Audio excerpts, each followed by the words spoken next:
Hi Sagittarius, thank you for joining me today. My name is Gregory Scott and this is your astrology and tarot forecast for February 2015. Let me have a look at what's coming up for you and see what's going to be influencing you. And the first thing that's a big influence is the full moon, and that happens on the 3rd of February this month. Now, our bodies are mainly made out of water, okay? So, the full moon really affects the oceans and it really pulls the tides, and I'm certainly not very scientific, but I know that much. And since we have so much water in our body, it is an influence on us, and the influence that you're going to be experiencing is a Leo full moon in your 9th house of travel and education and expansion. Okay, so what you're going to be feeling is a real kind of sense of growth and almost like swelling up in terms of what you know and what you experience in life. So you really become bigger at the beginning of this month. And Sagittarius, you are like a sponge anyway, so you absorb everything at the beginning of this month, and you get bigger and bigger and bigger, and you add to your own knowledge base. So whether that's through traveling or studying, you really are able to suck everything up at the beginning of the month. So put yourself in situations where you're really exposed to info that you can then assimilate and work into your life, and you enjoy that process anyway. Now, during all of this, Neptune's in Pisces in your 4th house, and I really see you dreaming of what an ideal family could look like.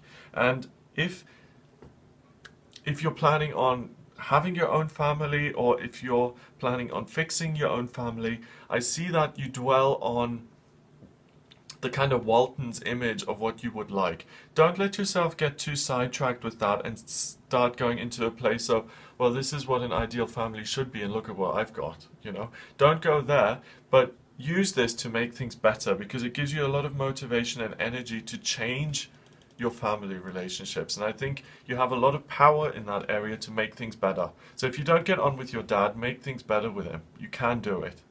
You can heal past arguments, past misunderstandings, because Neptune is in Pisces for everybody. It's one of the outer planets, so it moves very slowly, and other people will be able to tap into that and will want to make amends and will want to be more giving.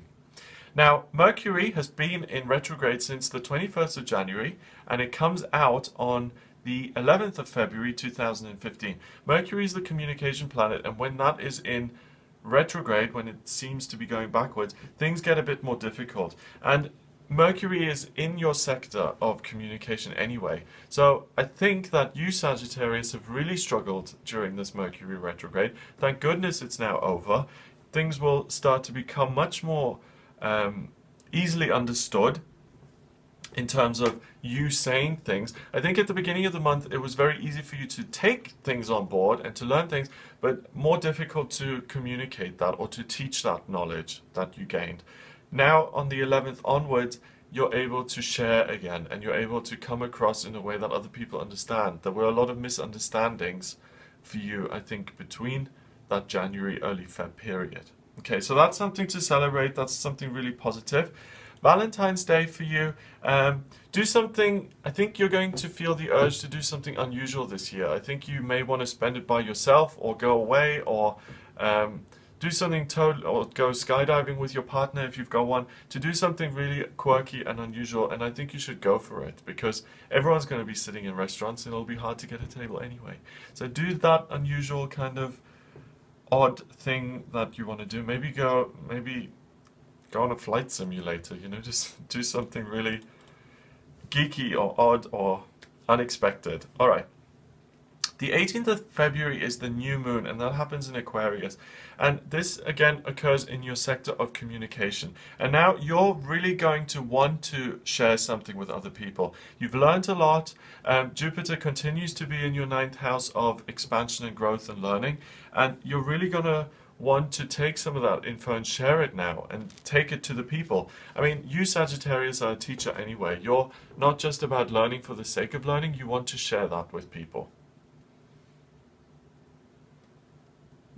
I'm just trying to think. I mean, you do like things for the sake of just the experience, But really, I guess on the 18th, you're going to feel that urge to bring other people on board and to share your knowledge. Or not even share your knowledge, but maybe speak your mind or give your opinion. You're going to be very outspoken on the 18th, so make sure that if you take to Twitter, that you don't go on some rampage where you get yourself in trouble, but you actually share opinions that are then useful for other people. You know, it's one thing to go on Twitter and call someone fat, which is pointless.